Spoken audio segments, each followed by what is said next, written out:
Bayangkan sosok yang dianggap wakil Tuhan bagi jutaan orang dan simbol perlawanan terhadap Barat selama hampir 40 tahun, tiba-tiba gugur. Lalu gimana caranya Amerika Serikat dan Israel bisa nembus sistem pertahanan Teheran yang katanya salah satu yang terketat di dunia? Ini hasil intelijen bertahun-tahun. Jangan sampai diplomasi kita ini cuma jadi macan kertas. Tantangan terbesarnya adalah Indonesia punya bergening apa? Kita bukan negara pemilik nuklir. Hai guys, 1 Maret 2026, sejarah baru saja mencatat titik balik yang paling mengerikan di abad ini. Konfirmasi resmi sudah masuk. Pemimpin tertinggi Iran, Ayatollah Ali Khamenei, tewas dalam serangan udara gabungan antara Amerika Serikat dan Israel langsung dari jantung kota Teheran. Tentunya ini bukan sekedar berita luar negeri biasa. Ini adalah the biggest geopolitical earthquake. Bayangkan sosok yang dianggap wakil Tuhan bagi jutaan orang dan simbol perlawanan terhadap Barat selama hampir 40 tahun, tiba-tiba gugur lewat sebuah operasi militer rahasia yang sangat presisi dengan nama Operasi Lion Roar. Pertanyaannya sekarang, apakah ini awal dari World War III dan seberapa parah dampaknya buat ekonomi Indonesia? Let's talk about it.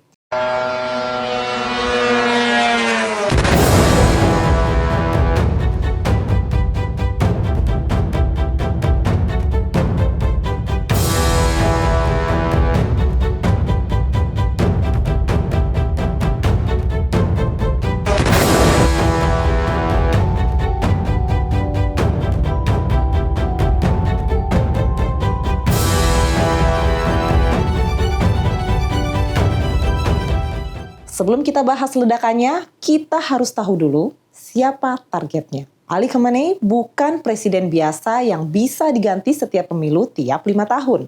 Beliau adalah rahbar, pemimpin agung, dan pemegang komando militer, nuklir, dan hukum di Iran sejak 1989.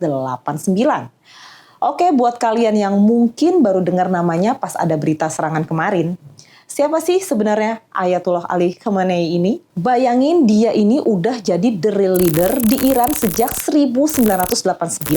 Di mata Barat, terutama Amerika Serikat dan Israel, Khamenei itu dianggap final boss yang paling sulit ditembus. Kenapa? Karena dia arsitek utama yang bikin Iran berani bilang enggak dengan dominasi negara besar. Dia memegang penuh kendali mulai dari urusan militer sampai strategi nuklir. Itulah alasan kenapa dia selalu masuk list utama untuk diburu. Karena bagi musuhnya, Khamenei adalah jantung dan seluruh kekuatan Iran yang gak bisa diajak kompromi. Tapi kalau kalian lihat dari sisi rakyat Iran yang setia sama dia, vibes-nya beda banget. Buat mereka, Khamenei adalah bukan sekedar pemimpin politik, tapi sosok yang ngabdi seumur hidup untuk rakyat dan agama. Dia disegani karena penampilannya yang sederhana, tapi punya mental baja. Meskipun negaranya dikepung sanksi ekonomi bertahun-tahun, rakyat yang mencintainya melihat sosok Khamenei sebagai pelindung harga diri bangsa yang gak mau tunduk sama tekanan dari luar. Jadi meskipun dunia internasional ngelihat dia dengan penuh kontroversi, di dalam negerinya sendiri, dia adalah simbol kedaulatan yang bikin rakyatnya ngerasa punya pegangan di tengah badai dunia yang makin gak pasti. Tapi jujur aja, sebelum serangan ini pun Iran tuh sebenarnya lagi panas dalam. Ekonomi mereka juga babak belur gara-gara sanksi bertahun-tahun. Kondisi yang gak stabil secara internal inilah yang dimanfaatkan musuh. Di mata Amerika Serikat dan Israel, Iran lagi di titik terlemahnya dan mereka memutuskan untuk melakukan serangan pemenggalan atau decapitation strike. Lalu gimana caranya Amerika Serikat dan Israel bisa nembus sistem pertahanan Teheran yang katanya salah satu yang terketat di dunia? Ini gila sih. Banyak analis yang bilang ini bukan serangan dadakan. Ini hasil intelijen bertahun-tahun. Saat radar Iran dibuat buta lewat serangan siber masif, jet tempur siluman F-35 menyelinap masuk. Mereka nggak butuh pasukan besar, cukup satu rudal presisi yang dipandu intelijen lapangan, Mossad dan CIA untuk memastikan Khamenei ada di lokasi. Pesannya jelas, no one is untouchable. Nggak ada tempat yang aman, bahkan di dalam bunker paling dalam sekalipun. Nah, ini yang bikin dunia gemetaran. Iran itu ibarat sarang lebah. Kalau ratunya mati, lebah-lebahnya dalam hal ini Korps Garda Revolusi Iran bakal nyerang ke segala arah. Target pertama mereka bukan cuma Israel, tapi negara-negara tetangga yang menampung pangkalan militer Amerika Serikat. Dubai dan Qatar sekarang udah di garis depan. Pangkalan Al Udeid di Qatar itu pusat kekuatan udara Amerika Serikat di sana. Bayangin kalau rudal Iran nyasar ke pusat bisnis di Dubai atau Abu Dhabi. Ekonomi dunia bisa langsung kolaps, investor bakal lari. Penerbangan internasional lewat jalur itu bakal ditutup. Ini alasan kenapa negara-negara Arab sekarang lagi keringet dingin. Jadi bilang saya maaf nih, gitu judulnya. Karena Anda ya selama ini menempatkan pangkalan di situ dan membahayakan saya, wajar dong kalau saya serang. Dan mereka juga Timur Tengah dengan situasi seperti kayak gini juga akhirnya ya mau bilang apa. Sekarang kita lihat papan caturnya. Siapa yang bakal ikut campur? Di satu sisi ada blok barat, Amerika Serikat, Israel, dan Inggris. Di sisi lain ada Rusia dan Cina. Rusia butuh Iran supaya Amerika Serikat sibuk di sana biar tekanan di Ukraina berkurang. Rusia kemungkinan bakal kirim sistem pertahanan udara yang paling canggih mereka ke Teheran. Sementara Cina, mereka main di belakang layar. Mereka butuh minyak Iran. Jadi mereka bakal pakai pengaruh ekonomi buat ngejepit as di PBB. Belum lagi grup seperti Hezbollah di Lebanon dan Houthi di Yaman yang siap buka front tempur baru. Ini benar-benar skenario all out war. Tapi jujur aja, yang bikin kita semua merinding bukan cuma soal siapa yang menang atau kalah di Teheran, melainkan bayang-bayang perang dunia ketiga yang sekarang terasa nyata di depan mata. Operasi Lion Roar ini bisa jadi adalah pemantik efek domino yang gak main-main. Kalau aliansi besar kayak Rusia dan Cina mutusin buat gak tinggal diam, kita gak lagi bicara soal konflik regional, tapi kiamat global. Indonesia sadar banget kalau dunia pecah jadi dua kubu besar, posisi kita sebagai negara non-blok bakal diuji habis-habisan. Kalau Venezuela bisa dicomot, Greenland bisa diintervensi, yang nggak dianggap Perdana Menterinya. Kemudian Ali Khamenei, musuh utama, Sudah dibunuh. Kira-kira pemimpin-pemimpin yang lain ini telanjang nggak di kepalanya untuk dikena sasaran? Iya sih. Iya. Gitu kan? Kan lagi ketakutan juga gitu. Iyalah, Iran segitu senjatanya aja udah lewat, gimana mereka gitu kalau macam-macam. Waduh. Kan gitu ya. Iya sih. Giliran terdekat mungkin Turki jadi sasaran Turki ya benar. sama Saudi. Karena Pakistan udah diadu kan sama Afghanistan kan. Ya. 3 koalisi ini kan tadinya mau bikin satu faksi militer nih. Turki, Saudi, Pakistan. Pakistan punya nuklir nih.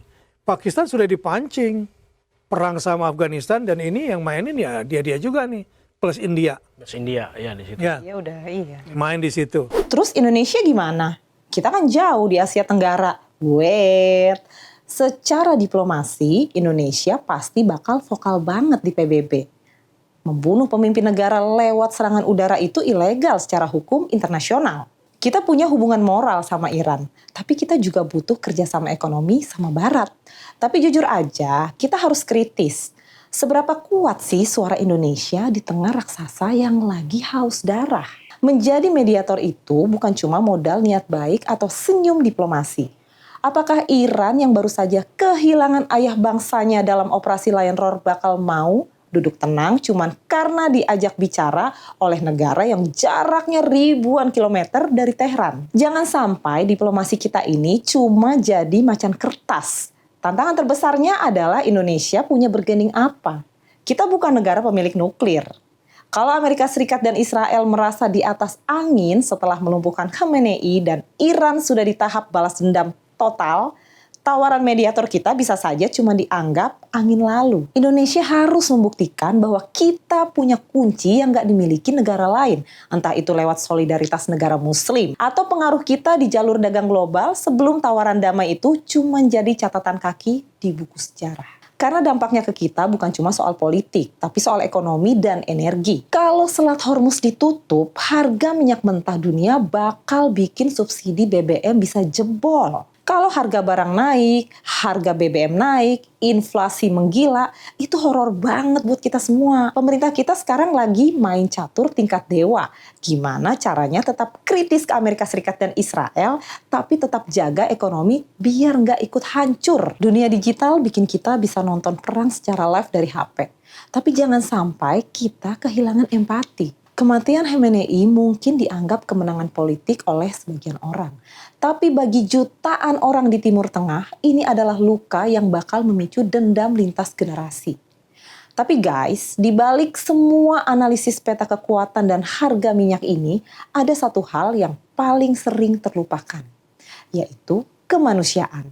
Kita hidup di era di mana satu keputusan salah bisa memicu rudal, dan satu rudal bisa mengubah hidup kita semua. Tetap kritis, jangan telan hoax mentah-mentah, dan yang paling penting, jangan pernah sepelekan kata damai. Gua ajak kalian semua di kolom komentar, sampaikan pesan perdamaian kalian. Bukan hujatan, bukan sorakan kemenangan atas kematian siapapun, tapi doa untuk dunia yang lebih stabil.